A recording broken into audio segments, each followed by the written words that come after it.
कुर्सी पर बैठे बैठे या फिर बिस्तर पर बैठे बैठे आपको एक छोटा सा काम करना है।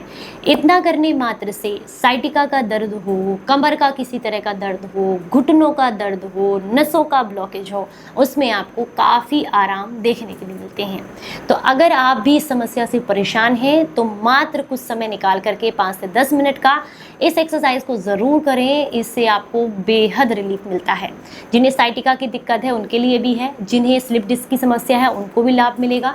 इसके अलावा जिनको जो है स्लिप डिस्क होने की वजह से हिप में बहुत ज़्यादा पेन रहता है और आपको बार बार ऐसा लगता है कि पैरों में सुन्न बना रहा है, उनके लिए भी एक्सरसाइज काफ़ी ज़्यादा फायदेमंद है। तो चलिए आपको बताते हैं कि इसे कैसे करना है।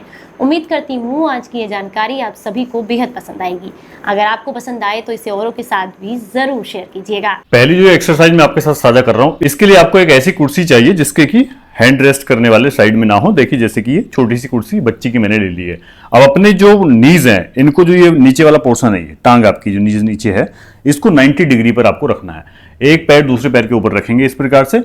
कमर आपकी सीधी रहनी चाहिए। अब इस प्रकार से रखने से, और ये जो नी है, घुटना है, इसको जब तक प्रेस कीजिए वहां तक जहां तक कि आपकी यहाँ स्ट्रेचिंग आएगी, आपके हिप में, कूल्हे में पूरी स्ट्रेचिंग आएगी। जितना आप टॉलरेट कर सकते हैं आराम से उसको दबाइए। फिर उसके बाद दूसरा हाथ यहाँ रख लीजिए, एक हाथ यहाँ रखिए, इसको दबाइए साथ साथ, कमर सीधी।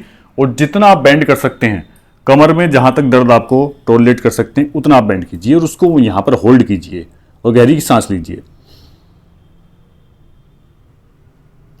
फिर वापस स्ट्रेट बैठेंगे। इसी को आपको रिपीट करना है।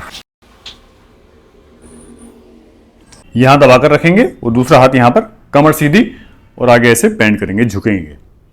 आराम से करने की चीज है, कोई जल्दबाजी इसमें नहीं करनी है। इस प्रकार से होल्ड करेंगे, फिर वापस। अब यही क्रिया हम दूसरे पैर के साथ भी करेंगे। ये पैर नीचे आ जाएगा और यहां से सीधा रहेगा 90 डिग्री पर ये जो। अब दूसरे पैर को ऊपर रखेंगे और यहां से इसको प्रेस करेंगे। जितना आप टॉलरेट कर सकते हो, सहन कर सकते हो, क्योंकि यहां पर पूरे कूल्हे तक आपका स्ट्रेचिंग होगी, आपको दर्द महसूस होगा जब आप ये करोगे। और जितनी ज्यादा समस्या होगी उतना ही ज्यादा आपको दर्द महसूस होगा। ठीक है, इस प्रकार से करेंगे। फिर ये हाथ यहां पर आ जाएगा, कमर सीधी, और उसी प्रकार से जैसे पहले वाली क्रिया में हमने बेंड किया है, आगे झुकेंगे और कमर सीधी रखेंगे। ठीक है, आराम से यहां पर होल्ड करेंगे, गहरी सांस लेंगे, वापस सांस को रिलीज कर देंगे, फिर वापस।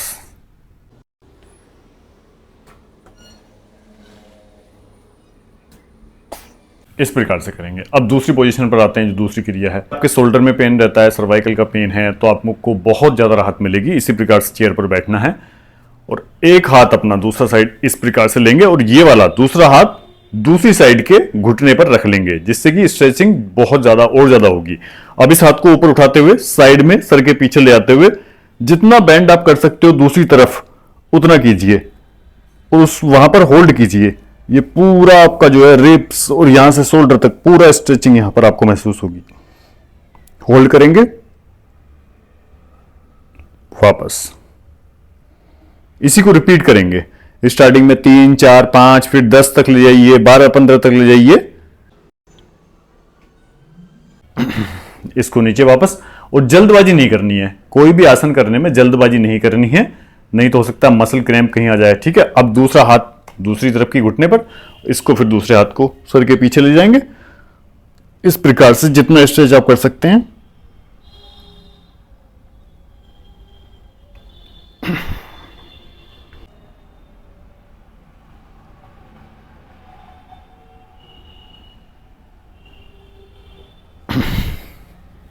इसके भी रिपीटेशंस आप अपने अकॉर्डिंगली बढ़ा सकते। अब 2 एक्सरसाइज के बाद हमारी तीसरी और आखिरी एक्सरसाइज इसकी क्रिया की है। इस प्रकार से कोई कपड़ा आप ले लेंगे, कोई भी कपड़ा हो सकता है, और अपने पैरों को सीधे रखेंगे, कमर भी अपनी सीधी रखेंगे और इस प्रकार से दोनों हाथों से एक साथ स्ट्रेच करेंगे। अपनी तरफ इस कपड़े से अपने पैरों को खींचने की कोशिश करेंगे जितना आप कर सकते हैं।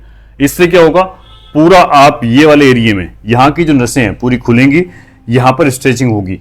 क्योंकि जब ऐसी जगह होती है यहाँ पर, जब हम बहुत ज्यादा इनएक्टिव रहते हैं, या तो आप ऐसा काम करते हो, दिन भर चलते फिरते रहते हो, दौड़ते रहते हो, मतलब यहाँ पर प्रेशर आता है, यहाँ पर स्टिमुलेशन आता है, जिससे कि आपकी नर्व्स जो हैं, जो इनफ्लो उनके अंदर ब्लड का होना चाहिए वो होना चाहिए।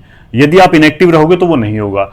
और हमारा जो ब्लड है ना, यहाँ पर बहुत ज़्यादा स्टोर रहता है। ऐसा करने से वो ब्लड भी पूरे बॉडी में सर्कुलेट होता है, जिससे कि आपकी नसें खुलती हैं। वेरिकोज वेन्स की समस्या भी आपकी बहुत हद तक, यदि इनिशियल स्टेज में और आप इसको करते हो लगातार, तो उसके ठीक होने के चांस कई गुना बढ़ जाते हैं।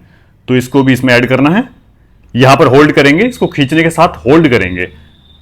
आपको महसूस होगा कि नीचे नसों में एक स्ट्रेचिंग, खिंचाव आपको महसूस होगा।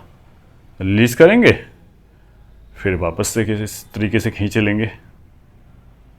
तो ये छोटी छोटी एक्सरसाइज, क्रिया, योगा, जो भी आप नाम देना चाहें दे सकते हैं, और अपने डेली रूटीन में इनको जरूर शामिल कीजिए, जिससे कि आपको स्वास्थ्य लाभ जरूर मिलेंगे। और इस जानकारी को, वीडियो को अधिक से अधिक लोगों तक शेयर कीजिए, जिससे कि वो भी अपने स्वास्थ्य का आपकी तरह ध्यान रख सकें। ठीक है, चलिए मिलते हैं नेक्स्ट वीडियो में। नमस्कार। सामने वीडियो में आपको अच्छे से बता दिया गया है कि इन एक्सरसाइज को आपने कैसे करना है। ये 3 एक्सरसाइज आपको आसानी से करनी है और ये बहुत ज़्यादा लाभ देती हैं। इससे आपको वेरिकोज वेन्स की समस्या में भी लाभ मिलता है, आपके घुटने के, कमर के दर्द में भी आपको लाभ मिलता है। और अगर आप बहुत लंबे समय से शरीर में किसी भी तरह के मांसपेशियों के दर्द से परेशान है, ब्लॉकेज से परेशान है, तो उसमें आपको लाभ मिलता है। तो अगर आपको आज की जानकारी पसंद आई है तो इस जानकारी को ज़्यादा से ज़्यादा लोगों तक शेयर कीजिएगा। चलिए फिर मिलेंगे किसी नई जानकारी के साथ। तब तक अपना बेहद ख्याल रखिए और हंसते मुस्कुराते रहें। Stay healthy, stay happy. Bye bye.